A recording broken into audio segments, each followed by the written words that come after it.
তার আধ্যাত্মিক শিক্ষা গুরুও বলতে পারি।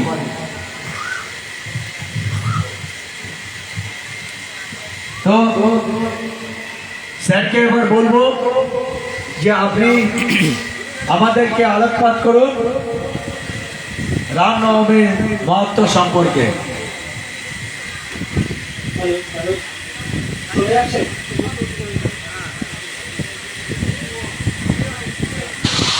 জয় জগন্নাথ।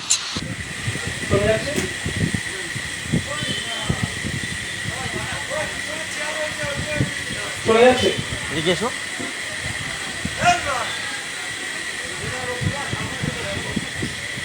এখানে উপবিষ্ট বয়োজ্যেষ্ঠ যারা আছেন তাদের সকলের পায়ে আমার প্রণাম জানাই।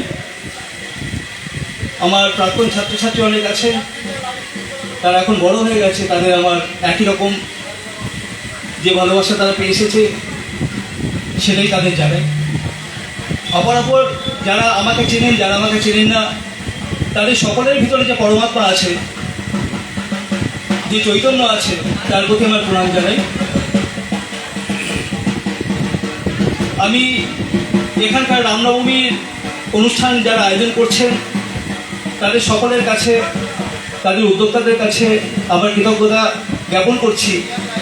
এরকম একটি সৌভাগ্যময় সুযোগ আমাকে দেওয়ার জন্য যে আমি ভগবান রাম সম্পর্কে দুটো কথা বলতে পারছি, ভারতীয় দর্শন সম্পর্কে দুটো কথা বলতে পারছি।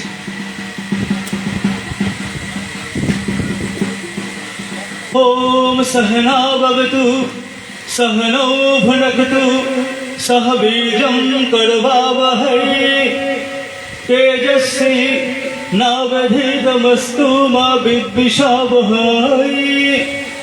ओम शांति शांति शांति हरि ओम। এটি সনাতন ভারতীয় শাস্ত্রের একটি মঙ্গলাচরণ। যে কোনো বিদ্যা বিনিময়ের আগে এই মঙ্গলাচরণ করা একটি ভারতীয় শাস্ত্রীয় কর্তব্য। আর আমরা জানি ভারতবর্ষে ধর্ম শব্দটি যখন উচ্চারিত হয়েছিল তখন তার একম এবং অদ্বিতীয় অর্থ ছিল কর্তব্য, নৈতিকতা, নীতিবোধ। অর্থাৎ গোটা বিশ্ব ধর্ম বলতে যে রিলিজিয়ান বোঝে, যে গোষ্ঠীগত একটা নির্মাণ বোঝে, সেরকম গোষ্ঠীগত নির্মাণের ধারণা ধর্ম বলতে আমাদের এদেশে কোনোদিনই ছিল না। আমাদের এখানে যখন কেউ কাউকে বলে যে তুমি তোমার ধর্ম পালন করো, তখন সে তার জীবনের নৈতিকতা পালনের উপদেশই দিচ্ছে। যার ফলে আমাদের ভাষাকে যদি একটু লক্ষ্য করি তাহলে দেখতে পারবো আমাদের কত রকম ধর্ম এই ভারতবর্ষে আছে। আমাদের দৈনন্দিন জীবনের সঙ্গে, দৈনন্দিন একদম দিনগত জীবনের সঙ্গে জড়িয়ে কীভাবে ধর্মবোধ আছে। আমরা বলি রাজধর্ম পালন করো, ছাত্র ধর্ম পালন করো, শিক্ষক ধর্ম পালন করো, ব্যবসায়ী আমার ধর্ম। অর্থাৎ আমরা ধর্ম বলতে একটা গভীরতর অর্থ সবসময় ভিতর থেকে উপলব্ধি করি, যার কোনো প্রাতিষ্ঠানিক রূপ নেই।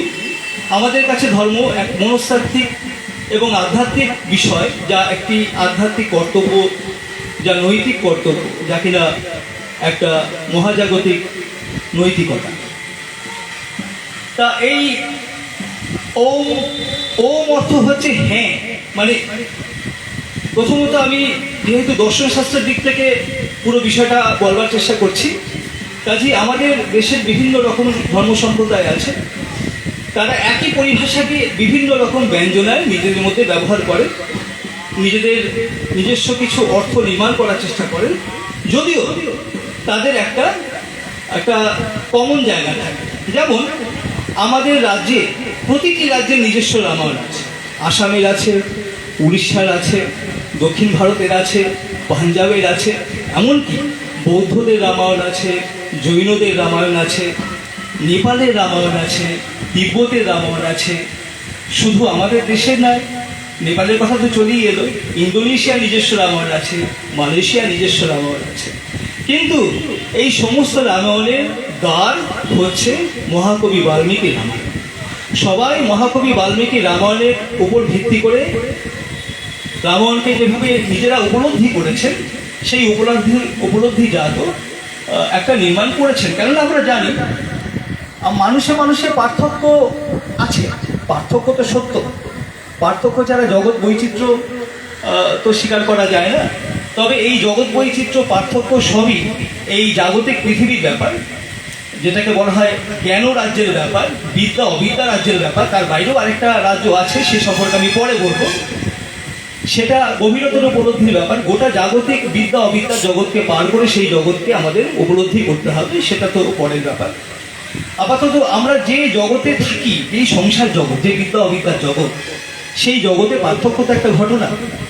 আমরা যদি জগৎ পার্থক্যের দিকে দেখি, তাহলে দেখি যে ভৌগোলিক পার্থক্য আছে। এক মাটিতে এক রকমের ফসল ভালো হয়, এক মাটিতে অন্য রকমের ফসল ভালো হয়। এক রাজ্যে এক ধরনের গাছ বেশি হয়, অন্য ধরনের গাছ বেশি হয়। কাজেই ভৌগোলিক অবস্থান ভেদে সেখানকার জল, হাওয়া, মাটি যে মনন নির্মাণ করে, সেই মনন যেভাবে উপলব্ধি করে কোনো বিষয়কে, সেই উপলব্ধি ভেদে বিভিন্ন জায়গায় বিভিন্ন রামায়ণ হয়েছে। কিন্তু প্রত্যেকেই বাল্মীকি রামায়ণকে স্বীকার করেই সেটা করেছে। আমরা তো সেটা আমাদের এখানকার কৃত্তিবাসী রামায়ণ পড়তে গেলেই বুঝতে পারি। কৃত্তিবাসীর রামায়ণ কি বাল্মীকির রামায়ণ? উত্তরটা হ্যাঁ এবং না। এটাই হচ্ছে আমাদের মজা। আমাদের ভারতীয় শাস্ত্রের মজা হচ্ছে কি, যে যে কোনো বিষয়কে একবার হ্যাঁ আর একবার না, এই দুইভাবে উপলব্ধি না করতে পারলে আমাদের উপলব্ধির জগৎ সম্পূর্ণ হয়। অতএব ওম শব্দের বর্ণনা বিভিন্নভাবে এসছে, বিভিন্নভাবে, কিন্তু একটা ব্যাখ্যা সকলেই স্বীকার করে, যেটা বেশ ব্যাখ্যা, যেটা সংস্কৃত ভাষার উৎপত্তিগত ব্যাখ্যা, সেটা হচ্ছে ওম অর্থ হ্যাঁ, ইয়েস। অর্থাৎ এই জগৎ পদ্ধতিকে স্বীকার করবার নাম হচ্ছে ওম। যেভাবে জগৎ বয়ে যাচ্ছে, জগৎ যা হয়েছে, জগৎ যা হয়ে চলেছে, জগৎ যা হবে, জগৎ যা ছিল, আমি তার সঙ্গে একাত্ম একটি অস্তিত্ব মাত্র, এই স্বীকৃতি হচ্ছে ওম। এই ওম আমাদের, এই স্বীকৃতি হচ্ছে আমাদের ভারতীয় মননশীলতার একটা প্রথম ব্যাপার। আমরা সব কিছু স্বীকার করি। ভারতবর্ষে কাজেই প্রত্যাখ্যাত হয় না কোনো কিছুই প্রত্যাখ্যাত হয় না। কেননা আমাদের প্রতিটি মন্ত্রের শুরুতে থাকে ওম হ্যাঁ এবং শেষে থাকে ওম হ্যাঁ। আমরা সকলকেই স্বীকার করি। এই স্বীকার করার ঔদার্য ভারতীয়দের মধ্যে আছে। এবার হিন্দু না সনাতন সেটা পরে বলছে, আমি এক এক করে এগোবো। প্রথমত এই যে মন্ত্রটি বললাম, ওম সহনা ভবতু, সহ মানে হচ্ছে সবাই মিলে, সর্বেণ সুখিনো ভবন্তু। আমরা যা করি, ভারতীয়দের মধ্যে স্বার্থপরতাটা বড্ড কম। আমরা যখনই কোনো কিছু প্রার্থনা করি, তখনই সবসময় সকলের জন্য করি। মন্দিরে গিয়ে যদি শুধু নিজের জন্য কোনো প্রার্থনা করে আসি, কোথাও একটা নিজেকে ছোট লাগে, কোথাও একটা যেন বিবেক বলে এটা তুই কি করে আসছিস, শুধু নিজের সুখ নিজের দুঃখ চাইছিস, কোনোদিন চাস না। আমরা যদি খুব বড়ও না করতে পারি, অন্তত এটা বলি আমাদের পরিবারের সবাইকে ভালো রেখো। আর যদি মনটা আরেকটু বড় হয়, বলতে পারি সমাজের সবাইকে ভালো রেখো। আর একটু বড় হলে দেশের সবাইকে ভালো রেখো। আর যদি সত্যিকারের আর্থিক শিক্ষাটা হয়ে যায়, বলি পৃথিবীর সবাইকে ভালো রেখো। বসুধৈব কুটুম্বকম, আমরা এটা করি। কাজেই আমাদের মধ্যে তো ঔদার্য এই কারণেই বেশি, এই ওম শব্দের জন্য। যা বলি আমরা সকলের জন্যই বলি। সহনা ভবতু, অবতু মানে রক্ষা করা। যে বিদ্যা, এটা এই মন্ত্রটি বিদ্যা বিনিময় করবার আগে ব্যবহার করা হয়, আমি আগে উল্লেখ করেছি। যে বিদ্যা আমরা লাভ করছি তা যেন আমাদের সকলকে সমানভাবে রক্ষা করে। সহনও ভুনক্তু, এই বিদ্যার ফলে যা ভোগ হবে তা যেন আমাদের সকলের মধ্যে সমানভাবে আমরা পাই, সকলেই যেন সমানভাবে আমরা পাই। সহ বীর্যম করবাবহৈ, জ্ঞান থেকে তো শক্তি আসে। আমরা শক্তির দেশের মানুষ, বিশেষত আমরা বাঙালিরা। এই বাংলায় দুটি পূজা তো রীতিমতো প্রসিদ্ধ, এক কৃষ্ণ পূজা আর এক কালী পূজা। কৃষ্ণ পূজায় চৈতন্যদেব, তিনি স্বয়ং কৃষ্ণের অবতার, এবং কৃষ্ণের যে শক্তি তাকেই তিনি ছড়িয়েছেন ভক্তিযোগের মধ্যে দিয়ে। আরেকজনের নাম হচ্ছে কৃষ্ণানন্দ আগম বাগীশ, যিনি সাত্য অবতার। কাজী শক্তির খেলা আমাদের মধ্যে যে হবে সে তো বটে। প্রত্যেকটি বিদ্যা বিনিময়ের মধ্যে বিদ্যা তো স্বয়ং শক্তি। আমরা মা কালীকে কি বলি? বিদ্যা। মা কালীর 10 শক্তি কি বলি? 10 মহাবিদ্যা। কাজী বিদ্যা তো শক্তি দেবেই। কাজী সেই শক্তি যেন আমরা সকলেই সমানভাবে প্রাপ্ত হই। সহ বীর্যম করবাবহৈ, আমরা সেই শক্তি যেন সমানভাবে প্রাপ্ত হয়ে কাজ করতে পারি আমাদের জীবনে। কর্মকে কিন্তু এখানে স্বীকার করা হচ্ছে, কর্মত্যাগের কথা বলা হচ্ছে। শ্রীকৃষ্ণ কিন্তু গীতায় কর্মত্যাগের কথা বলেননি। শরীর যাত্রাপি ন প্রসিদ্ধে তব কর্মণঃ, গীতাতে উনি বলেছেন যে শরীর যাত্রা, এই যে শরীরই তো সংসার। প্রত্যেকটি জীবের যেরকম শরীর তেমন সংসার।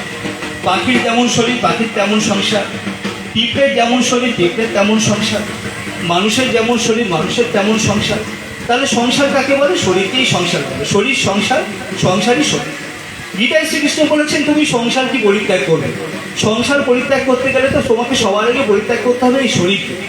কারণ শরীর ত্যাগ না করে সংসার ত্যাগ তো সম্পূর্ণ তো হয় না। কাজেই শরীর যাত্রাপি ন প্রসিদ্ধে অকর্মণঃ, কর্ম না করে শরীর যাত্রাও শরীর তো আমরা ঠিকই রাখতে পারি না। কাজেই কর্মকে অস্বীকার করবো কি করবো? কাজেই সহবীর্যাম করবাবহৈ, আমরা যেন সেই শক্তি প্রাপ্ত হই যে শক্তিতে আমরা সকলে মিলে কাজ করতে পারি, সকলের মঙ্গলের জন্য কাজ করতে পারি। सहना भवतु सहनौ भुनक्तु सह वीर्यं करवावहै ओम नावधीतमस्तु मा विद्विषावहै।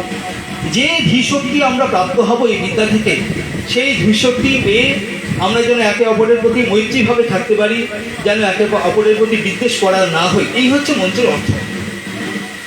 এখন কথা হচ্ছে আমি কেন এখানে বলতে এলাম, বিষয়টা হচ্ছে প্রত্যেকটি মানুষের একটা আধ্যাত্মিক জিজ্ঞাসা থাকবেই। মানুষ শুধুমাত্র ভাত খেয়ে শুধু man cannot eat just upon bread, man cannot live actually, man cannot live just upon bread. মানুষ শুধুমাত্র ভাত বা রুটি খেয়েই শুধুমাত্র শরীরটাকে যদি শুধুমাত্র পশু প্রবৃত্তি বলি, শুধু পশু প্রবৃত্তির উপর বেঁচে থাকতে পারে না। তার একটা আধ্যাত্মিক জিজ্ঞাসাও থাকবে, প্রত্যেকেরই থাকে, আমারও থাকে, আমারও আছে। এবং প্রবৃত্তিগতভাবে যেমন আমি লেখালেখি করতে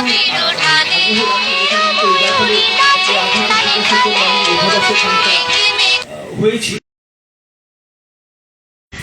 শাস্ত্রেই বলেছে একাকী প্রতিজ্ঞা, প্রতিজ্ঞা তো অর্থকে সিদ্ধ করতে পারে না। কেউ যদি একা একা কোনো প্রতিজ্ঞা করে তাহলে সেটা আদৌ কোনো প্রতিজ্ঞা হয় না, কারণ সেই প্রতিজ্ঞা কোনো সাক্ষী না। একাকী উপলব্ধি কোনো উপলব্ধি হয় না যদি সেই উপলব্ধি কারোর সঙ্গে আমি ভাগ না করি।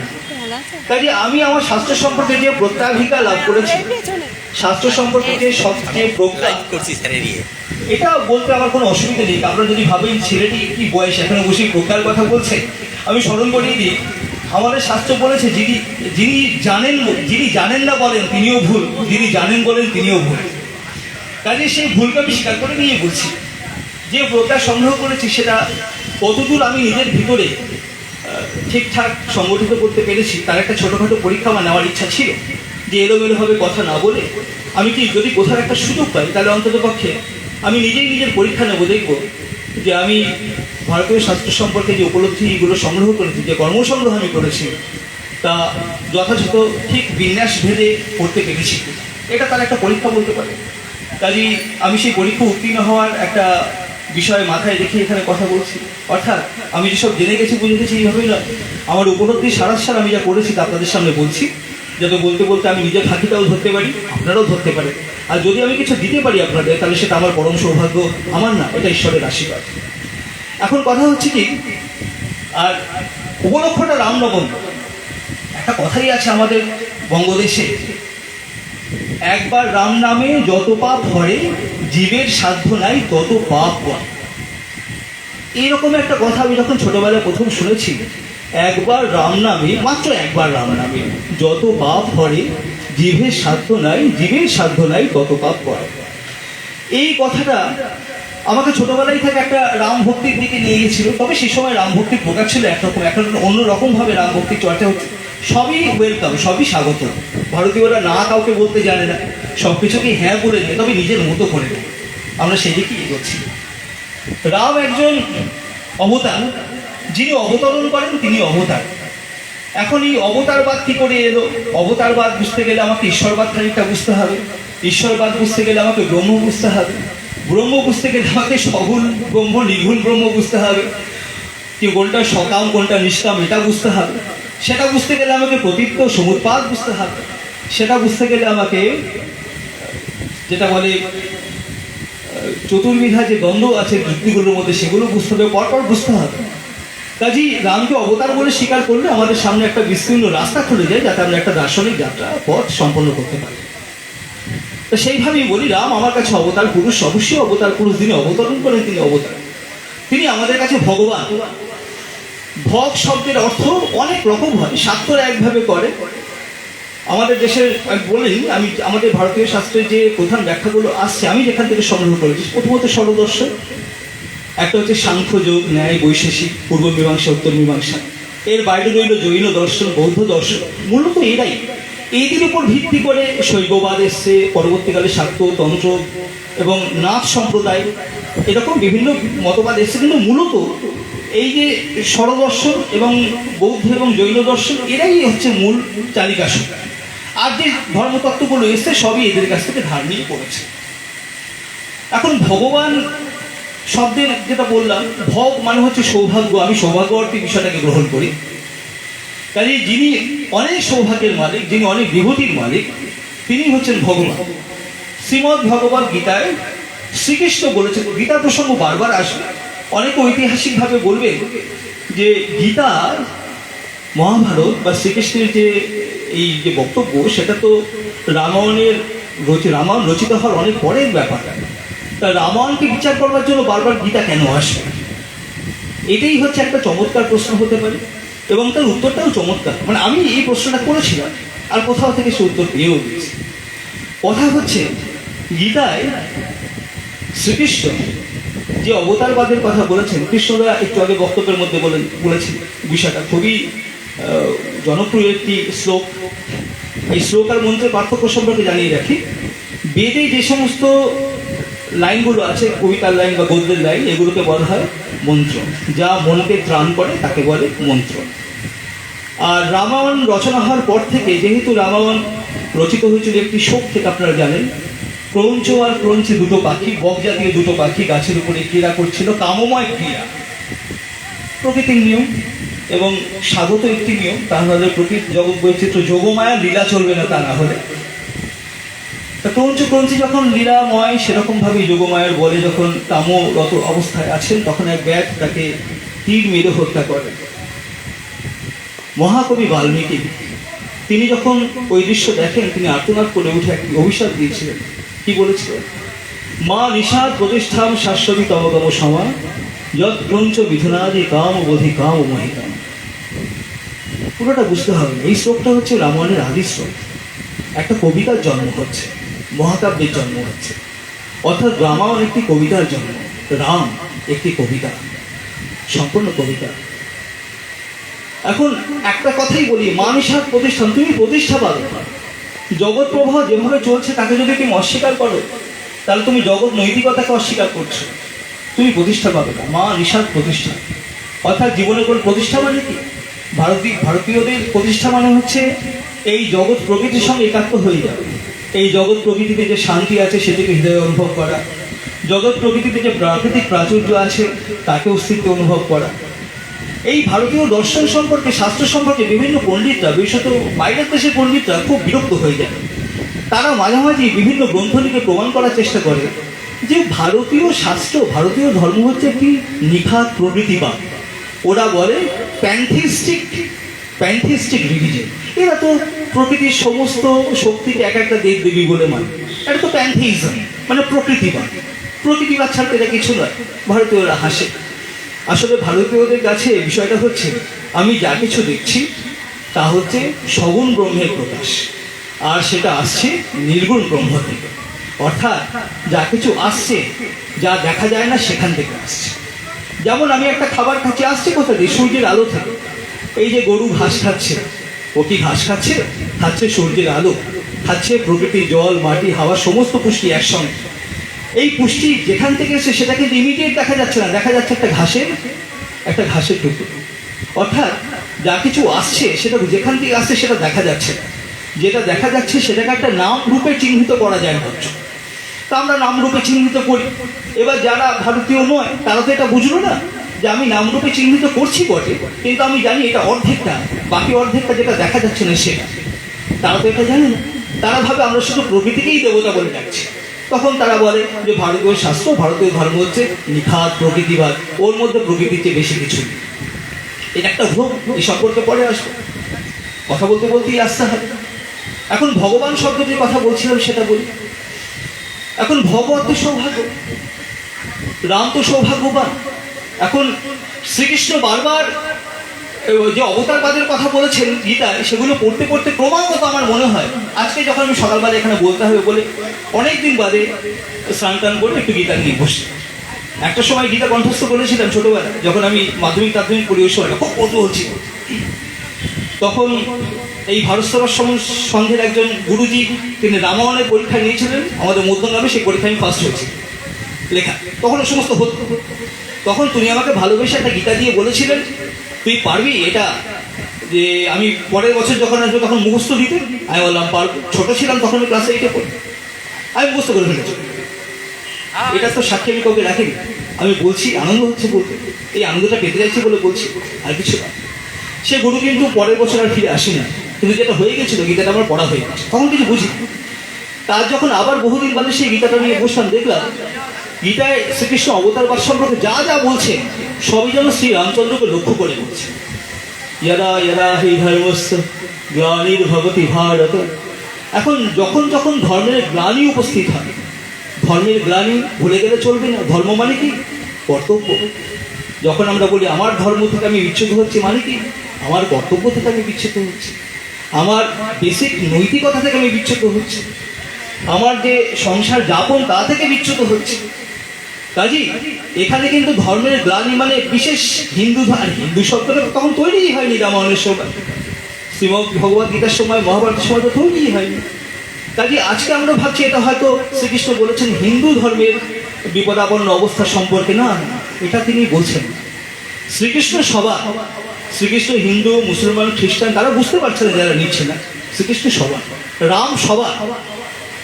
কোনো ধর্ম সম্প্রদায় দিয়ে রাম শ্রীকৃষ্ণকে আলাদা করা যাবে না। এরা যা কথা বলছেন সবই হচ্ছে মহাজাগতিক কথা, জাগতিক কথা, ইউনিভার্সাল কথা। এরা সবার, এরা ধর্ম বলতে বোঝে কিন্তু নৈতিক কর্তব্য, নৈতিকতা, এথিক্স। ইয়ারা ইয়ারা হি ধর্মস্য গ্লানির্ভবতি ভারত। যখনই এই ভারতবর্ষে আমাদের নৈতিকতার ভিতরে কদর্যতা দেখা দেবে, পুরুষতা দেখা দেবে, তখনই একজন অবতার পুরুষ আসবেই। সে তো বটে। বুদ্ধ যখন পরবর্তীকালে, বুদ্ধ তো একজন হিন্দু ছিলেন। মজা হচ্ছে এই, আমরা বলি বৌদ্ধ ধর্ম ওটা হিন্দু ধর্ম থেকে আলাদা, কে বলেছে আলাদা? কেউ বলে ইহুদি ধর্ম সেটা খ্রিস্টান ধর্ম থেকে আলাদা, কে বলেছে আলাদা? আরে বাবা, যীশু খ্রিস্ট তো নিজেই ইহুদি ছিলেন, তাই না? তিনি তো বলেননি, তিনি তো খ্রিস্ট ধর্ম প্রবর্তন করে যাননি। তিনি ইহুদি হিসাবেই বেঁচেছিলেন, ইহুদি হিসাবেই মরেছেন। তাকে মেরে ফেলা হয়েছে যখন, তখনও তিনি জানতেন আমি একজন ইহুদি। পরবর্তীকালে অন্যেরা যখন খ্রিস্টকে অনুসরণ করলো, তখন তারা খ্রিস্ট ধর্ম বলে নতুন শব্দ উদ্ভাবন করলো।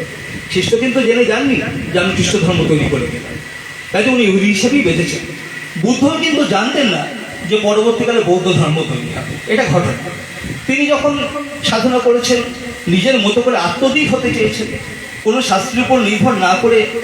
সে তো বটেই, শাস্ত্রের উপর নির্ভর না করে বুঝতে চাই অনেক গল্প আছে, শুধু বুদ্ধ কেন।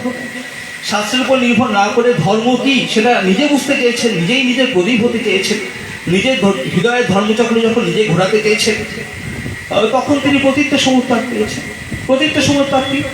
এটা জগতের প্রতিটি জিনিস তার বিপরীত জিনিসকে পেয়ে অস্তিত্বশীল হয়।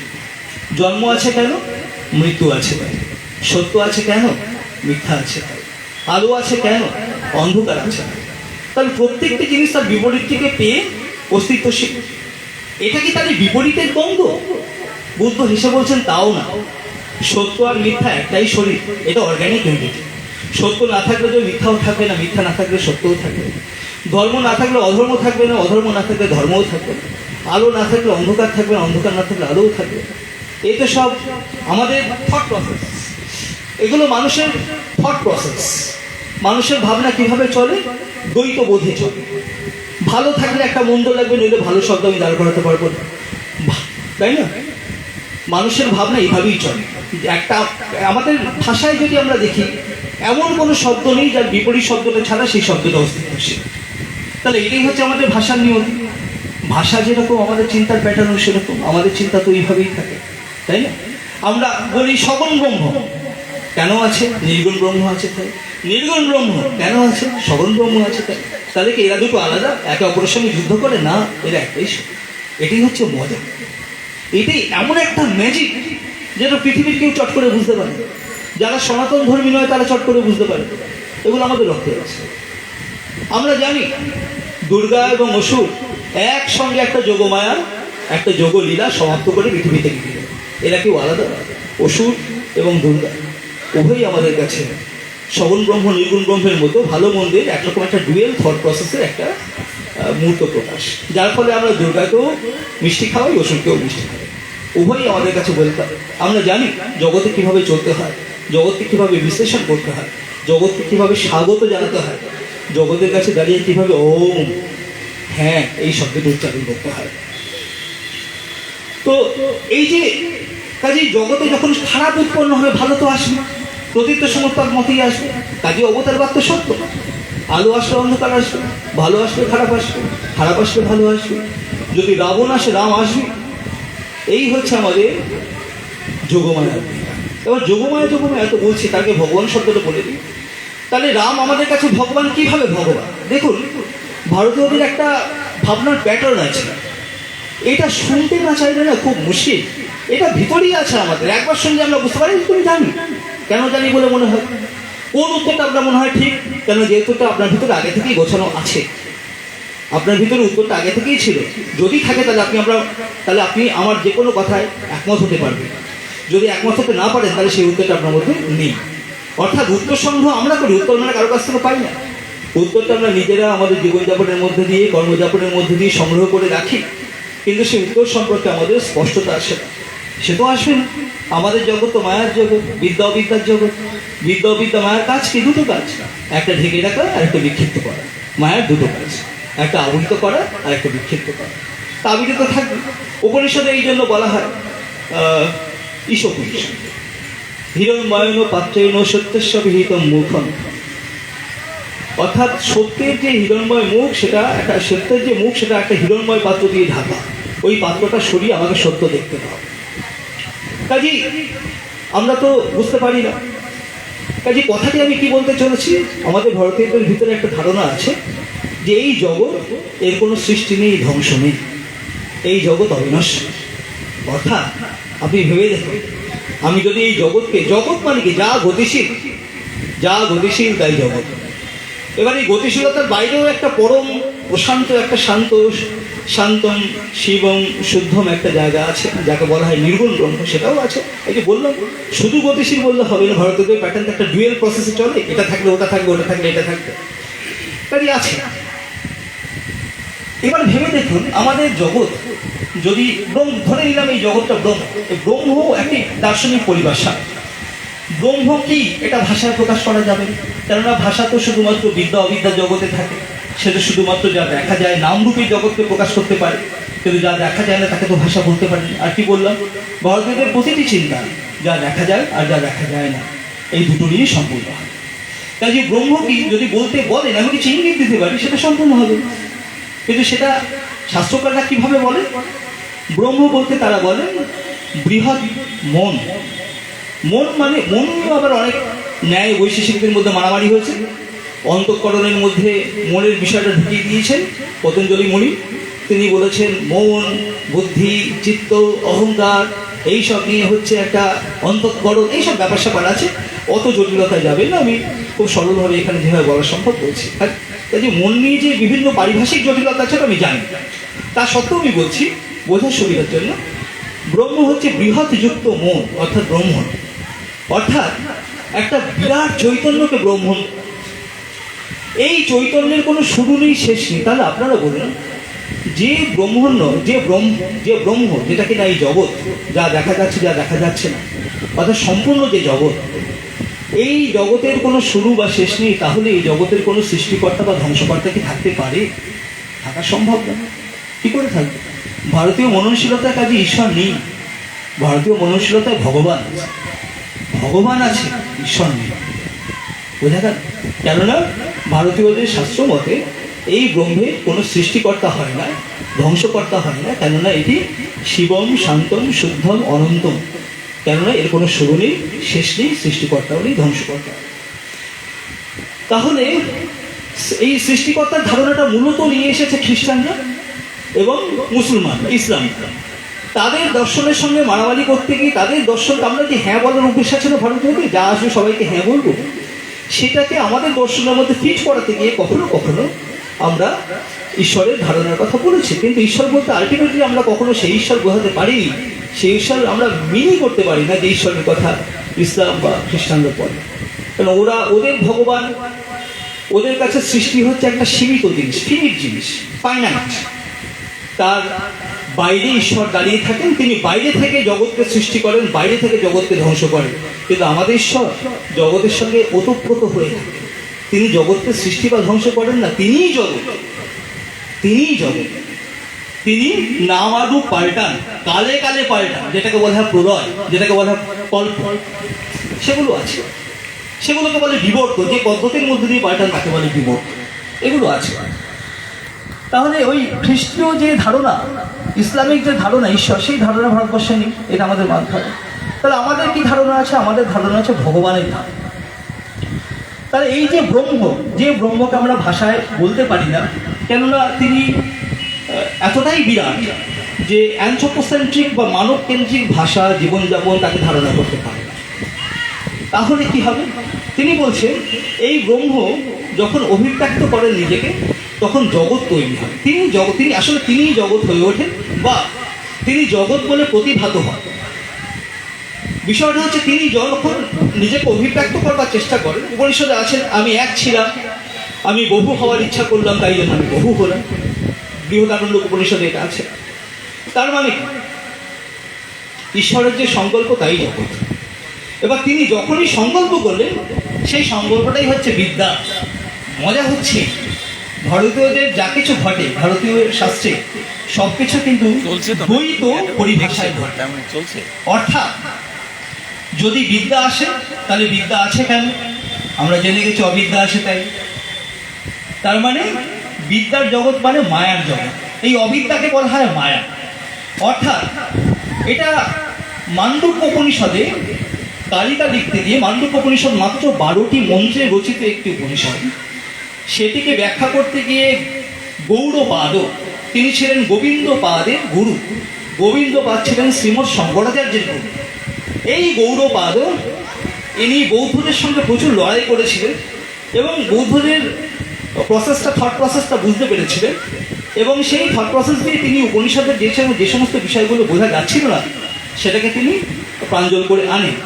তো ওই মান্ডুক্য উপনিষদে যে 12টি কারিকা আছে, সেই 12টি কারিকাকে বিশ্লেষণ করতে গিয়ে তিনি প্রায় 240টা মতো মন্ত্র রচনা করেন। ভাবুন, 12টা মন্ত্রের ব্যাখ্যা, 240টা মন্ত্র, এই গৌড়পাদের মন্ত্র। এই গৌড়পাদের মান্ডুক্য কারিকার ব্যাখ্যায় শেষ পর্যন্ত বেদান্ত তৈরি করে, যেটাকে বলা হয় অদ্বৈত বেদান্ত। অদ্বৈত বেদান্তের মধ্যে সবই আছে, দ্বৈত বেদান্ত, বিশিষ্ট দ্বৈত বেদান্ত, সবই আছে। অদ্বৈত বেদান্তই হচ্ছে বেদান্তের মূল নির্যাস। আসলে কি জানেন তো, অদ্বৈত কোনটা নয়? আমরা দেবতার কেন পুজো করি? আমরা যখন যার পুজো করি, আমরা তো সেই হয়ে উঠতে চাই, তাই না? আমাদের কাছে পূজা হচ্ছে ভালোবাসা। ভালোবাসা মানে কি? আমি যাকে ভালোবাসি, আমি তার সঙ্গে একাত্ম হতে চাই, আমি সেই হয়ে উঠতে চাই। আমি যদি সচিনকে ভালোবাসি, বিরাট কোহলিকে ভালোবেসে ক্রিকেট খেলতে যাই, আমি কি হয়ে উঠতে চাই? বিরাট কোহলি হয়ে উঠতে চাই। এই হচ্ছে আমাদের থট প্রসেস। কাজে আমাদের পূজা বলুন, উপাসনা বলুন, সবই দ্বৈত থেকে শুরু হয়ে অদ্বৈতে গিয়ে শেষ হয়। শ্রী চৈতন্য মহাপ্রভু দ্বৈত বোধ থেকে শ্রীকৃষ্ণ প্রেমে বিভোর হলেন, রাধা হয়ে শেষ হলেন, তিনি এক হয়ে গেলেন কৃষ্ণের সঙ্গে। এই কাজে দ্বৈতবাদ, বিশিষ্ট দ্বৈতবাদ, অদ্বৈতবাদ, এগুলো কোনো কথা না। প্রত্যেকটি প্রেম, প্রত্যেকটি ভক্তির একটাই পরিণতি, একাত্ম হয়ে যাওয়া, অদ্বৈত হয়ে ওঠা। কাজে এই অদ্বৈত বেদান্ত শেষ পর্যন্ত আমাদের ধর্মশাস্ত্রের শেষ পরিণতি। আর তার আগের পরিণতি হচ্ছে ভক্তি, যা ছাড়া জগতে আনন্দ থাকে না, উপভোগ থাকে।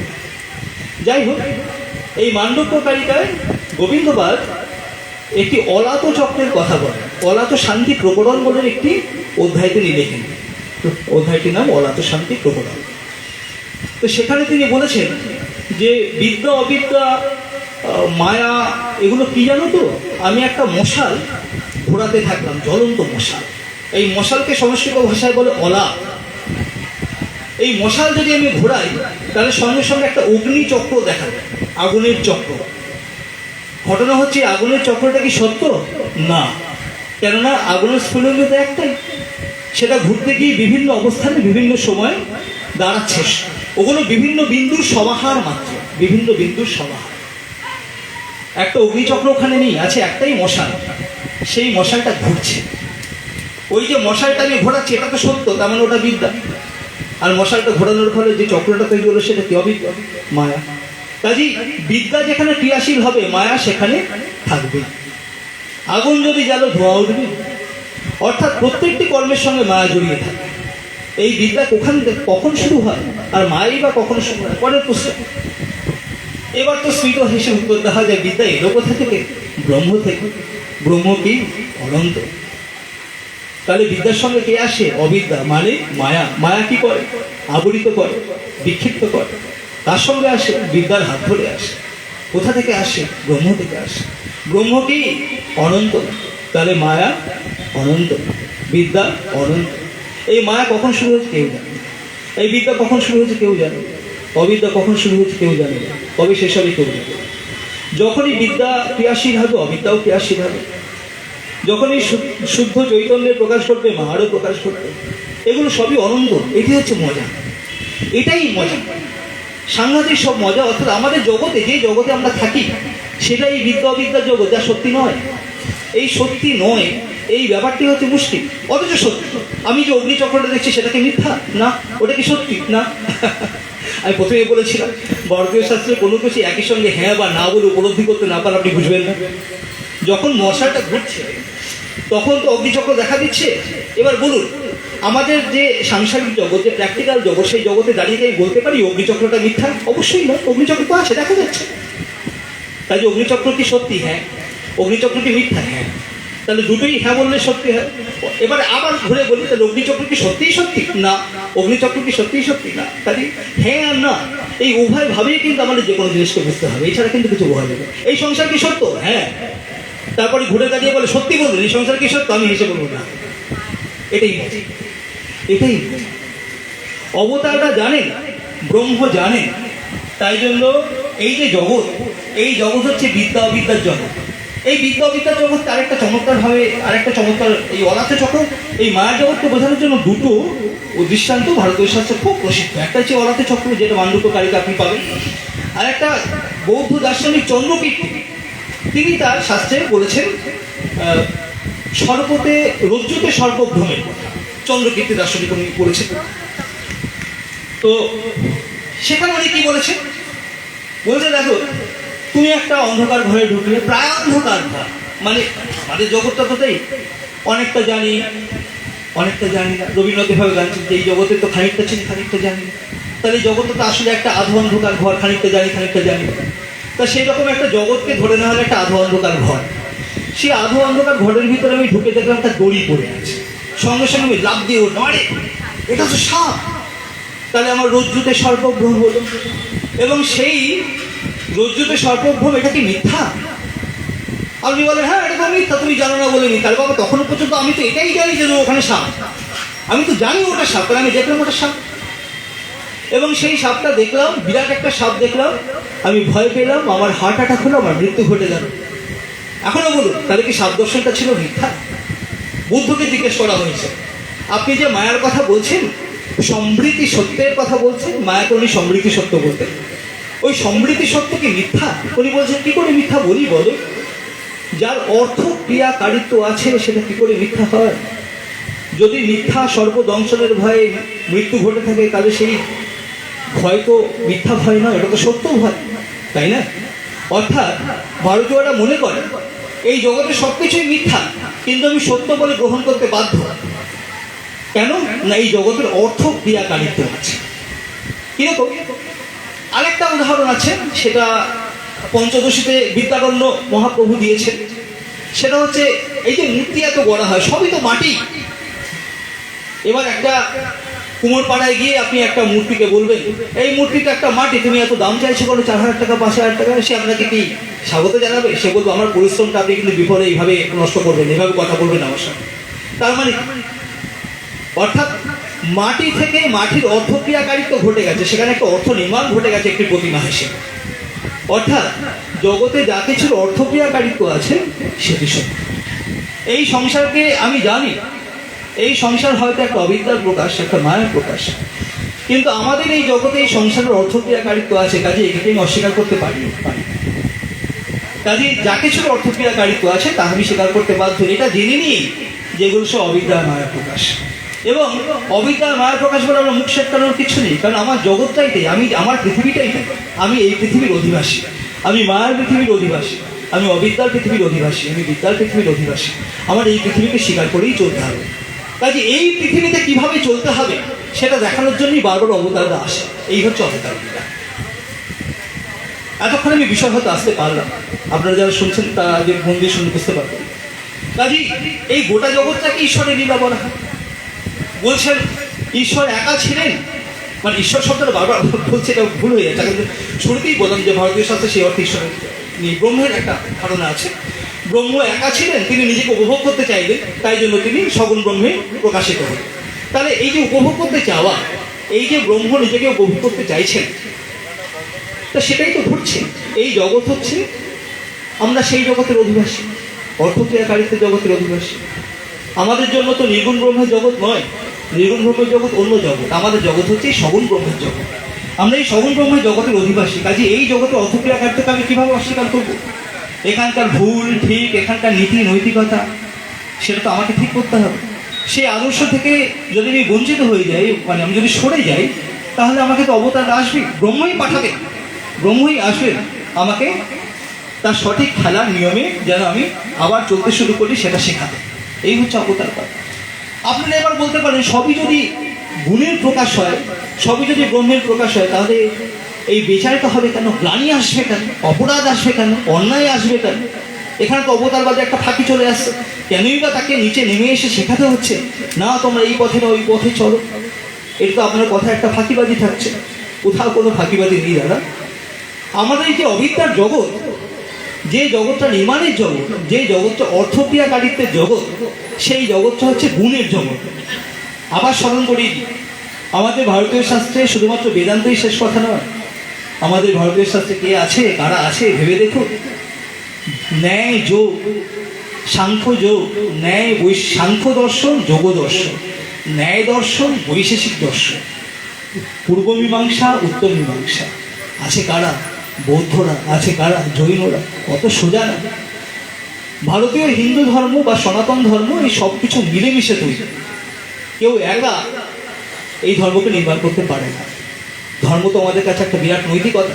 এই নৈতিকতা একটা বিরাট নৈতিকতা, সবাই মিলে অবদান রেখেছে এই নৈতিকতার নির্মাণে। এখন যে বিদ্যা অবিদ্যার জগতের যে কথা বললাম, যে জগৎটা আমাদের জগৎ, আমাদের নির্গুণ ব্রহ্ম নিয়ে মাথা না ঘামালেও চলবে, কারণ সগুণ ব্রহ্ম থেকেই আমাদের নির্গুণ ব্রহ্মের দিকে যেতে হবে।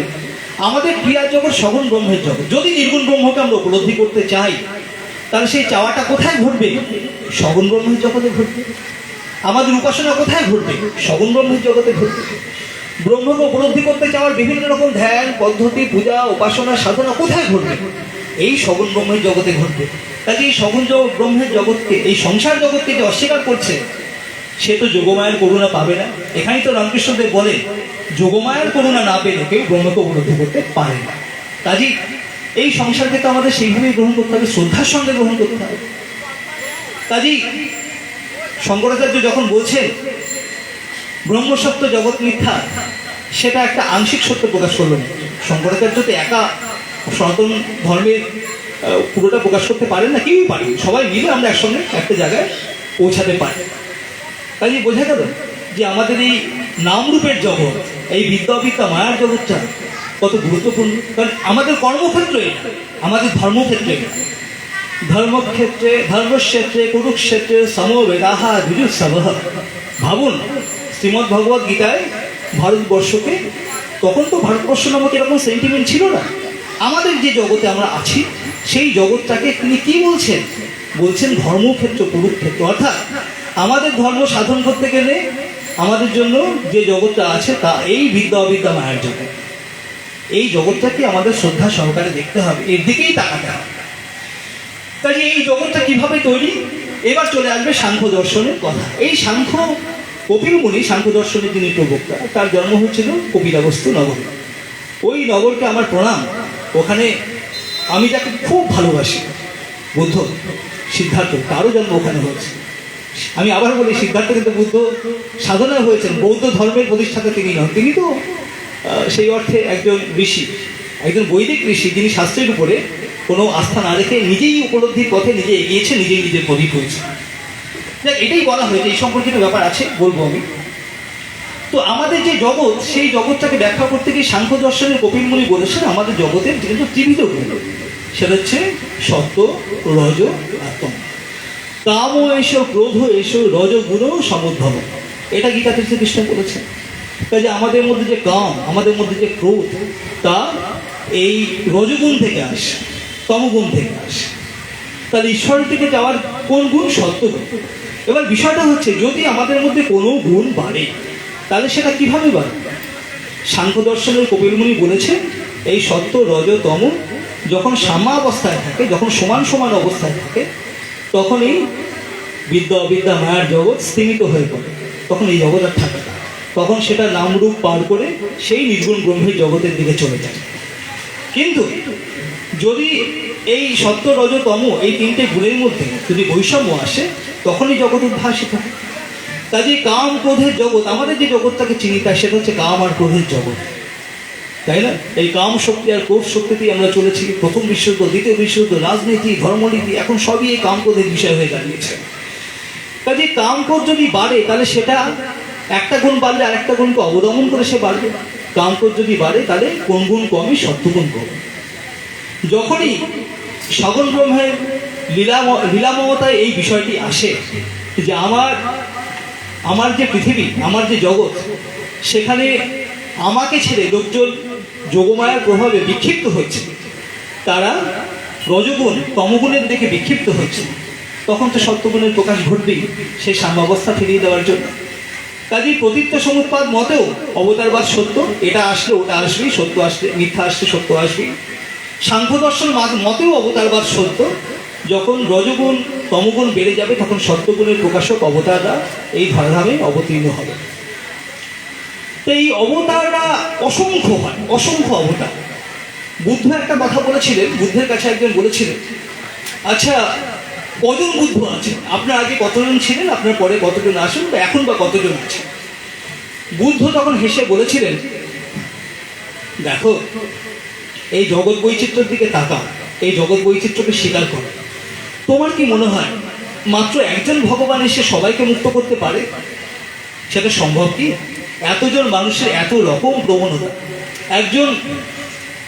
একজন রজগুণী মানুষকে, একজন রজগুণের প্রকাশক কোনো সগুণ ব্রহ্মের প্রকাশক কোনো ভগবান এসে তাকে মুক্ত করতে পারে, তাই না? তারই প্রকাশক কিছু লোক হবে যাদের মধ্যে রজগুণ বেশি, সেই রজগুণ থেকে তাদেরকে উত্তীর্ণ হওয়ার পথে নিয়ে যাওয়ার জন্য সগুণ ব্রহ্মের প্রকাশ হিসেবে মহামায়া কালীর আবির্ভাব হবে, তাই না? কাজেই জগৎ বৈচিত্র্যকে যদি স্বীকার করি তাহলে তো বলতে হবে যে একজন ভগবানের পক্ষে, একজন অবতারের পক্ষে সকলকে মুক্ত করা সম্ভব নয়। এই জগৎ বৈচিত্র্য যদি অসংখ্য হয়, অবতারের সংখ্যা হবে অসংখ্য। এমনকি তিনি এটাও বলেছেন, উনি বুদ্ধ অবশ্য ভগবান বলতে একটি বিশেষ পরিভাষা আমদানি করেছিলেন, সেটা হচ্ছে বোধিসত্ত্ব। বলেছিলেন বোধিসত্ত্বের সংখ্যা অসংখ্য, যাবৎ মানুষ তাবৎ বোধিসত্ত্ব। গঙ্গার পাড়ে যত বাড়িকণা পড়ে আছে, তত সংখ্যক মানুষ যদি পৃথিবীতে থাকে তত সংখ্যক বোধিসত্ত্বই আসবে। অর্থাৎ আমাদের হিন্দু শাস্ত্রে, সনাতন শাস্ত্রে ব্যক্তিগত দেবতা, ব্যক্তিগত ভগবান স্বীকৃত। যে কোনো মানুষ যে কোনো কিছুকে তার দেবতা হিসেবে গ্রহণ করতে পারে, তাকে অনুসরণ করতে পারে এবং সেইভাবে মুক্ত হতে পারে। তার পথ আছে, তবে কোনো পথ একটু বড় হয়, কোনো পথ একটু ছোট হয়। বিভিন্ন সাধকের বিভিন্ন পরামর্শে বিভিন্ন পথ অবলম্বন করা যায়। তাহলে ভাগবতেও যদি আমরা দেখি যে অবতার শ্রী বিষ্ণুর 10টি অবতারের কথা বলা হয়েছে, আমরা ভাগবতের বিভিন্ন জায়গায় দেখবো সেখানে 22টা পর্যন্ত অবতারের কথা বলা হয়েছে, এবং সেখানে একটা জায়গায় বলা হচ্ছে অবতারা অসংখ্যায়া, অর্থাৎ অবতার অসংখ্য। কাজেই রামও অসংখ্যবার জগতে এসছে।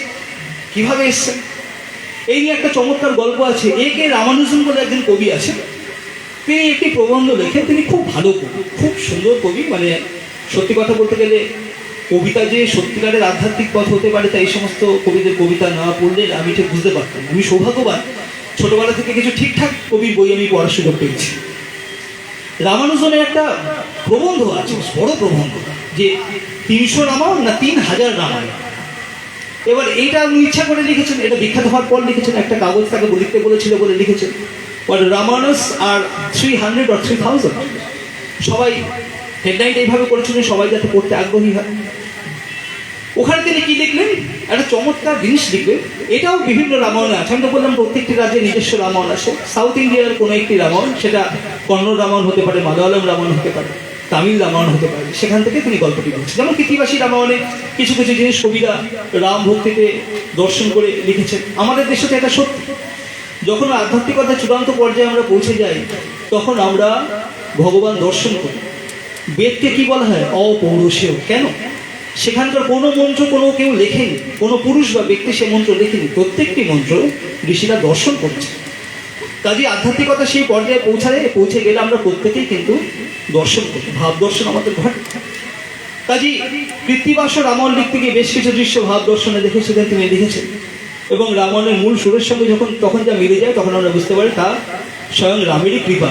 কাজেই স্বীকৃত হয়েছে, আমরা গ্রহণ করেছি। ঠিক সেইভাবে রামায়ণ যে গল্পটি বলেছেন, রাম তখন চলে এসেছেন অযোধ্যায়, সিংহাসনে বসে আছেন, হাতে একটি আংটি, যে আংটি তার বাবা তাকে দিয়েছিল রাজ্যাভিষেক করবার সময়। হনুমান তার পায়ের কাছে বসে আছে। হনুমান একটা কথা বলি, এই বানর শব্দটি নিয়ে কিন্তু খুব পণ্ডিতদের মধ্যে মারামারি কাটাকাটি আছে, মানে দ্বন্দ্ব আছে। বৌদ্ধিক বানর মানে কি, এরা কি আসলে হনুমান? আমি সেদিনকে দেখলাম একজন ভদ্রলোক, তিনি তার গ্রন্থে লিখেছেন যে বা নর, বা মানে অথবা এটা অন্যরকম একজন মানুষ, অন্যরকম গোষ্ঠীর মানুষ, এটাই বানর বলতে নাকি অর্থ করা হয়েছে। তা তিনি বলেছেন। তা এরকম একটা বিতর্ক আছে, এটা তো মূল বিষয় না, আমি নিয়ে আর বিস্তারিত বলছি না, গল্পটা বলি। তো হনুমান বসে আছে রামের পায়ের কাছে। হঠাৎ রামের আঙুল থেকে সে আংটিটা খসে পড়ে গেল। দেখে যেই মাটিতে পড়লো, মেঝেতে পড়লো, মেঝে ফুটো করে আংটিটা চলে গেল। কত দূর চলে গেল কিছু বোঝা গেল না। রাম একটু দুঃখী হলো, অনেক দিনের আংটি। আমরা তো দুদিন একটা গাছতলায় থাকলেই সেই গাছটা প্রেমে পড়ে যায়, গাছটার উপর একটা ভক্তি চলে আসে, আসক্তি চলে আসে। আর রাম তো সেই আংটি বই বেড়াচ্ছেন তার 16 বছর বয়সে, তার একটা আসক্তি আছে। রামের মুখে একটা দুঃখের উদ্ভাস, স্বয়ং ভগবানের মুখে দুঃখের উদ্ভাস ভক্ত হনুমানকে ব্যথিত না হয়ে পারে। তিনি রামকে বললেন, কি আবার প্রভু, আপনি এত দুঃখ পাচ্ছেন একটা আংটির জন্য? বলছে, দেখো না হনুমান, তুমি আংটিটা ফিরিয়ে আনতে পারো কিনা? তুমি তো অনরণিয়ান মহত মহিয়ান, তুমি তো বড় থেকেও বড় হতে পারো, ছোটোর থেকেও ছোট হতে পারো। এই যে আংটিটা পড়লো, একটা গর্ত হয়ে গেল, যে গর্তের মধ্যে দিয়ে আংটিটা চলে গেল বহুদূর, সেই গর্ত অনুসরণ করার ক্ষমতা তো তোমার আছে, এই বিদ্যা তুমি ব্যবহার করে দেখো না, আংটিটা আনতে পারো কিনা। হনুমান সেই গর্তের মধ্যে দিয়ে প্রবেশ করলো, চলে গেল। গর্ত আর শেষ হয় না, তিনি যাচ্ছেন। সপ্ত পাতাল আছে, সুতল, নিতল, অতল, বিতল, এই সমস্ত করে সপ্ত পাতাল আছে। মানে পাতালটা হচ্ছে এই সপ্ত পাতালের শেষ ভাগটাকেই পাতাল নাম। এই সপ্ত পাতালের শেষ লেয়ার পাতালে তিনি যখন প্রবেশ করলেন, তখন দেখা গেল যে আর যাওয়ার জায়গা নেই। তিনি সেখানে ধপ করে পড়লেন। এর মধ্যে হনুমান বুঝতে পারেনি উপরে কিন্তু অনেকদিন বয়ে গেছে। পড়ে তিনি যাকে দেখতে পেলেন, তিনি মৃত্যুর দেবতা বসে আছে। যমরাজ বলতে পারেন, নাও পারে, তিনি মৃত্যুর দেবতা। তিনি দায়িত্বপ্রাপ্ত মৃতদেহ সংগ্রহ করবার, মৃত্যু সংগ্রহ করবার জন্য। তা হনুমান এসে পড়ে যখন দাঁড়ালো, তিনি তাকে দেখে হাসলেন, বললেন, আমি জানতাম তুমি আসবে। তখন হনুমান একটু ভেবাছাকা খেয়ে বললো, আপনি জানতেন আমি আসবো? বললো, হ্যাঁ। আপনি কি জানেন আমি কি খুঁজতে আসবো? বলে, তুমি তোমার রামের হাতের আংটি খুঁজতে এখানে এসেছো, তাই তো? সে বললো, হ্যাঁ। আপনি জানেন সে আংটি কোথায়? আমাকে দিন, ওটা নিয়ে আমি আমার ভগবান রামের হাতে অর্পণ করে একটু শান্তি পাই। তখন বলছে, ওই যে সামনে যে বিরাট থালা পড়ে আছে, দেখো সোনার একটা থালা পড়ে আছে, বিরাট মাঠের মতো একটা থালা। বললো, হ্যাঁ তো বিরাট থালা। বলছে, ওই থালায় তোমার আংটিটা রাখা আছে, যাও গিয়ে নিয়ে এসো। তা সেই চলে গেল থালার কাছে, গিয়ে দেখলো প্রত্যেকটি আংটি আইডেন্টিক্যাল, একই রকম দেখতে সব আংটি, থালা ভর্তি, একই রকমভাবে নির্মাণ, একই রকম রং, মানে একটু এদিক ওদিক। তখন তিনি বিভ্রান্ত হয়ে ফিরে এসে মৃত্যু দেবতাকে বললেন, আমি কিভাবে খুঁজবো আমার ভগবান রামের আংটি? ওখানে তো আমি খুঁজে পাচ্ছি না। তখন উনি হেসে বললেন, প্রতিবার রামের লীলা সংবরণ করবার সময় তার আংটি হাত থেকে খসে পড়ে আর এখানে এসে পৌঁছায়, আর আমি প্রতিবার এইভাবেই আংটি ওই থালায় রেখে। এটা হচ্ছে রামের মৃত্যু সংবাদ। প্রতিটি রামের যে মৃত্যু ঘটেছে, প্রতিবার তার যে আংটি এভাবে এসে পৌঁছেছে, আমি সব সংগ্রহ করে এই থালায় রেখে দিয়েছি। আর প্রতিবার একজন করে হনুমান আমার কাছে এসেছে, আর তাকে আমি এই কথাই বলেছি। তাই জন্য বললাম, তাই জন্য তোমাকে দেখেই বলেছি যে তুমি এসেছো, আমি জানতাম তুমি আসবে। হনুমান পুরো বিভ্রান্ত হয়ে ফিরে গেল এবং দেখলো ফিরে গিয়ে সে রামণি, সে অযোধ্যা, তার লীলা সংবরণ হয়েছে। হনুমান জিজ্ঞেস করলো কি হয়েছে? বলছে আপনি জানেন না, যেখানে লোকজন ছিল তারা বলল আপনি চলে যাওয়ার পর দুজন ঋষি এসে রামকে বলল যে তোমার সঙ্গে 2 মিনিট কথা আছে, এই কথা শেষ না হওয়া পর্যন্ত তুমি কিন্তু কাউকে প্রবেশাধিকার দেবে না ঘরের মধ্যে, যদি দাও তাহলে কিন্তু তোমাকে চূড়ান্ত শাস্তি দিতে হবে। রাম বলল কিরকম শাস্তি? তখন তারা বললেন যে ঢুকবে তার মাথা কেটে ফেলতে হবে। একটু হেসে এই দুজন সাধু হচ্ছেন একজন ব্রহ্মা, একজন নারদ। তো রাম বললেন ঠিক আছে, আপনারা যখন বলছেন, আপনাদের বচন তো দৈব বচন, দৈব বানিয়ে আমি কি করে অস্বীকার করবো, তাই করবো। তো লক্ষণকে বললো লক্ষণ, আমরা এই ঘরে একটা মিটিংয়ে বসেছি, তুমি কিন্তু কাউকে আসতে বলো না, আসলে কিন্তু দেখো আমার তার শিরোচ্ছেদ করতে বাধ্য থাকবে। তুমি বুঝতে পেরেছো তো গুরুত্বটা? লক্ষণ বললো হ্যাঁ প্রভু, আমি বুঝতে পেরেছি। আপনি যান। গিয়ে মিটিং চলছে, এই মুহূর্তে সেখানে হাজির হলো বিশ্বামিত্র। বিশ্বামিত্র মুনি, যিনি রামের গুরু তো বটে এবং ঘটকও বটে, সীতার সঙ্গে বিয়ে দিয়েছে, আমরা জানেন তো, মনে আছে? তিনি এসে বলছেন আমার এক্ষুনি রামের সঙ্গে দেখা করবার প্রয়োজন, লক্ষণ তুমি আমাদের রামের কাছে নিয়েছো। লক্ষণ বলছে আপনাকে আমি কি করে আটকাবো, কিন্তু এই হচ্ছে শর্ত, বলে এই হচ্ছে শর্ত, আমি শর্ত তো কিছু বুঝি না, তুমি যদি আমাকে এই মুহূর্তে ওই ঘরে না নিয়ে যাও তাহলে আমার অভিশাপে এই সমস্ত অযোধ্যা শ্মশানপুরী হয়ে যাবে। তখন লক্ষণ বলল ঠিক আছে, তাহলে আমার সামনে তো দুটো বিকল্প হচ্ছে এই, যে আমি যদি ঘরের মধ্যে যাই তাহলে সেই অপরাধে রাম আমার মুন্ডু কেটে ফেলবে, সেটাও ভালো, কেননা আমি যদি তা না করি তাহলে বিশ্বামিত্র অভিশাপে গোটা দেশ উজাড় হয়ে যাবে। তা গোটা দেশ উজাড় হয়ে যাবে এই সত্যটা আমি মেনে নেবো, নাকি নিজের মাথাটা কাটা যাবে এইটুকু সত্যিই আমি মাত্র মেনে নেবো?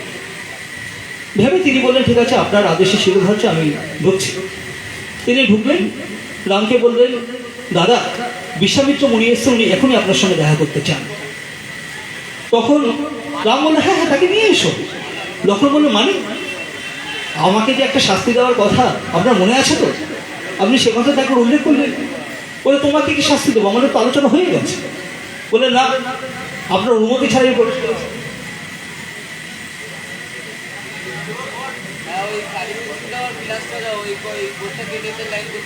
তো এবারে আমাকে তো শাস্তি তো দিতে হবে। তো তখন যেটা বললো সেটা হচ্ছে দেখো আমাদের তো তোমাকে শাস্তি দেওয়ার তো কিছু নেই, তুমি জোর করছো না। তখন লক্ষণ বলছে না, যে দাদা পিতৃসত্য পালনের জন্য রাজ্য ত্যাগ করে চলে যায়, সে তার ভাইয়ের প্রতি অনুরাগ বসত তাকে শাস্তি দেবেন, এটা হতে পারে। আপনি যদি শাস্তি না দেন তাহলে আমি শাস্তি গ্রহণ করব। তিনি কি করলেন, তিনি সোজা চলে গেলেন সরজু নদীতে। তিনি সেখানে সরজু নদীতে ডুবে নিজের প্রাণ বিসর্জন করলেন। সেই শোক ও সংবিগ্ন মানসে হয়ে রাম সদল বলে গিয়ে সেই সরজু নদীতে প্রাণ বিসর্জন করেছে। তো হনুমান যখন ফিরে এলো ততক্ষণ এই ঘটনাগুলো ঘটে গেছে। তা এই হয়েছে বিষয়। রাম অবতার বোধে আসেন, আমাদেরকে সত্য করে পরিচালিত করতে আসেন। এবং এই গ্লানি শব্দটি খুব গুরুত্বপূর্ণ। আমি ভেবেছিলাম, এখন আমি অমিতের কাছে একটু সময় চেয়েছিলাম, অমিত আমাকে অনেক দেরি করে রাখলো। আমি তো অনেক কথা বলবার থেকে বুঝতে পারছি যে আমি বলতে পারবো কি না। আমি তো প্রায় কিছুই শুরু করতে পারলাম। তো এবারে এই যে গ্লানি শুরু করেছিলাম ওই শ্লোকটা দিয়ে, যারা যারা হি ধর্মস্থ গ্লানি ভবতি ভারত। এই গ্লানিটা কি, কখন আসে, এই বিষয়টা কিন্তু এই মুহূর্তে প্রাসঙ্গিক। আমরা যদি অবতারের আসবার লক্ষণগুলো দেখি তাহলে আমরা দেখি যে যখনই আমাদের দেশে রাজনৈতিক কলুষতা তৈরি হয়েছে, রাজনৈতিক অস্থিরতা তৈরি হয়েছে, তখনই কিন্তু অবতাররা এসছে। কাজেই রাম যদি রাজনীতিতে প্রাসঙ্গিক হয়ে ওঠেন সেটা তো অপ্রাসঙ্গিক কিছু না। কাজেই রাজনৈতিকভাবে যখন আমাদের দেশে অনাচার তৈরি হয়েছে তখন রাম অবতারের একটা অপেক্ষা আমাদের থাকবে, রাম পূজা আমাদের থাকবে, এটাই তো অস্বাভাবিকতা কিছু নেই, এটা অত্যন্ত স্বাভাবিক। কেননা রাম এই রজগুণ কাম এসো ক্রোধ এসো রজগুণ সমুদ্ভব, যারা কাম ক্রোধ থেকে বিভিন্নভাবে পৃথিবীর শান্ত অবস্থাকে বিঘ্নিত করেছে তাদেরকে প্রশান্ত করে আনবেন, তাদেরকে সাম্যাবস্থায় নিয়ে আসবেন, তারই অবদান আমরা তাকে অনুসরণ করি। তিনি যেমন একজন বিরাট প্রেমিক, বিরাট রাজনৈতিক মানুষ, তিনি একজন বিরাট রাজা, রাম রাজত্বের একটা ছোট্ট উদাহরণ দিই কিরকম রাজা বোঝা যাবে। তিনি এমন রাজা যে তিনি সিংহাসনে বসে আছেন, একটা কুকুর এসছে তার কাছে বিচার চাই। কুকুর, ভাবতে পারি, সেই কুকুর এসে, কুকুরের ভাষা রামচন্দ্র বোঝে, কুকুর এসে বলছেন, বিচার করুন মহারাজ, আমি রাস্তায় শুয়েছিলাম আর সর্বার্থ সিদ্ধ বলে একজন ব্রাহ্মণ এসে আমাকে মেরে রাস্তা থেকে সরিয়ে দিয়েছে। এটা কি উচিত হয়েছে? আপনার রাজত্বে এটা কি ঠিক হয়েছে? প্রসঙ্গত বলি, ভারতীয়রা যেভাবে রাজনীতিকে দেখে তা কিন্তু একটু অন্যরকম। বাইরের লোকজনরা বলে এই এই মানে এরা রাজনীতিকে কেন ধর্মের সঙ্গে মেশাচ্ছে, এটা তো ঠিক হচ্ছে না।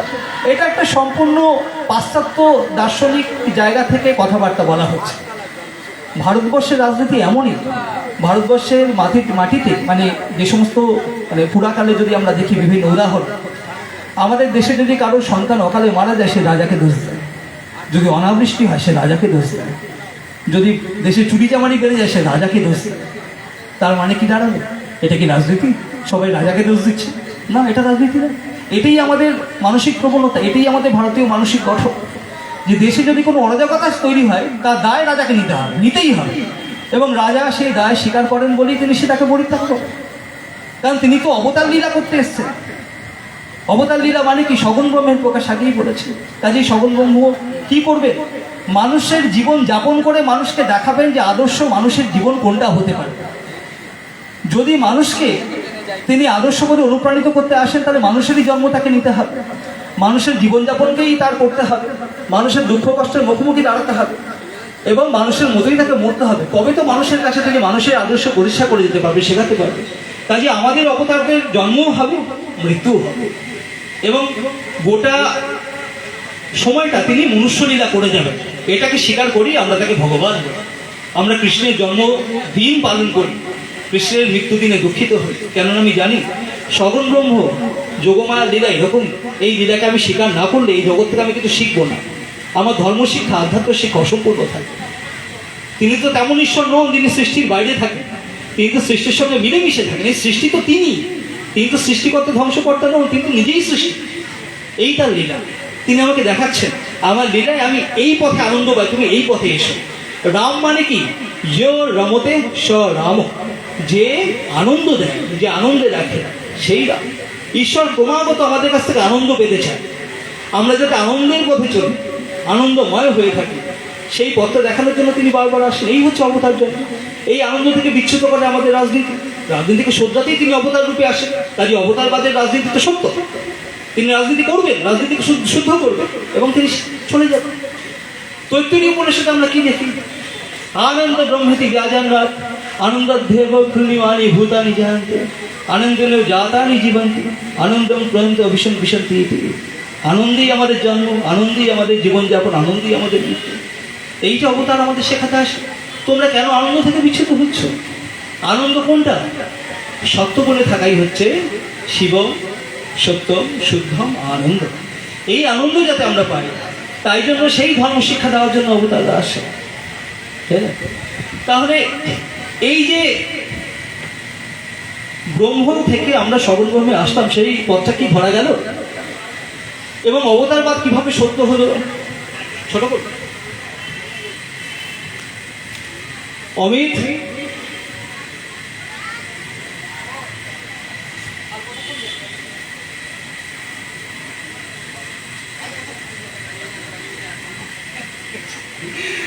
আচ্ছা, আমি কিন্তু বেশ গুছিয়ে বসে গেছিলাম, আমার মধ্যে আরো অনেক কথা ছিল। এখন আমি বেদের প্রসঙ্গ আনতে পারলাম না, উপনিষদের প্রসঙ্গ ভালো করে আনতে পারলাম না। শুধুমাত্র ইয়াদাহি এই মন্ত্র ব্যাখ্যাতেই আমি শুধু থেমে গেলাম। শুধু সহনা বাবতী এবং ইয়াদাহি ধর্মস্থ গানী ভবতী ভার অভ্যুত্থানী ধর্মস্থ, এই দুটো মন্ত্রে আমি থেমে গেলাম। আমার মনে হচ্ছে যদি আমি পরের বিষয় শুরু করি আমি 2-3 মিনিটের মধ্যে থামতে পারবো না। কাজেই মাত্র 2টি মন্ত্র ব্যাখ্যা করে আমার পড়ে যেতে হচ্ছে। আপনাদের যারা আমাকে শুনলেন তাদের চরণে শতকোটি প্রণাম। সবার ভিতরে যে পরমাত্মা, সেই পরমাত্মাকে আমার প্রণাম জানাই।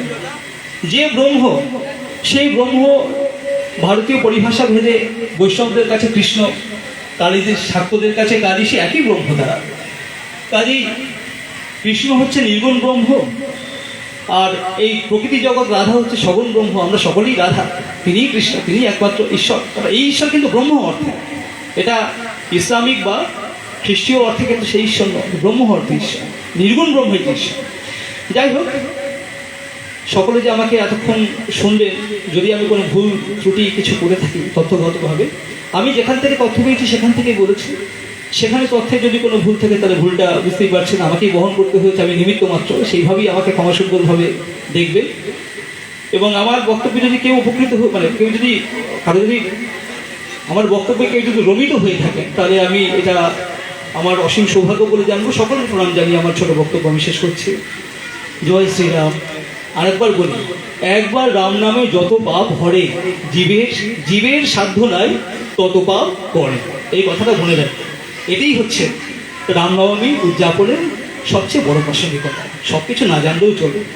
আমরা বলেছি না, এই যে মায়ার জগৎ, বিদ্যা অবিদ্যার জগৎ, একেই যদি আমরা শ্রদ্ধা সহকারে নিই, এই সত্যরজ তমর জগৎকেই যদি শ্রদ্ধা সহকারে নিই, এই জগৎই আমাদেরকে পৌঁছে দেবে নির্গুণ ব্রহ্মের কাছে, কৃষ্ণের কাছে, শিবের কাছে। এই জগৎকে শ্রদ্ধা করতে হবে, জাগতিক পদ্ধতিকে শ্রদ্ধা করতে হবে, বলতে হবে হ্যাঁ, বলতে হবে পরিবর্ত ও। আমি আমার বক্তব্য এখানে শেষ করলাম। অসংখ্য ধন্যবাদ মাননীয় পূজ্যপাদ শ্যামল প্রভুকে। উনি সুন্দরভাবে আজকে এই ভগবান রাম সম্বন্ধে এবং শাস্ত্রীয় সম্বন্ধে উনি যা বললেন, খুবই সুন্দর লাগলো। যাই হোক, আজকে সুটিয়া বিশ্ব হিন্দু পরিষদ এবং রামনবমী উদযাপন সমিতির ব্যবস্থাপনায় মায়াপুর ইস্কন ভক্তমণ্ডলী দ্বারা এবং স্থানীয় ভক্তমণ্ডলীর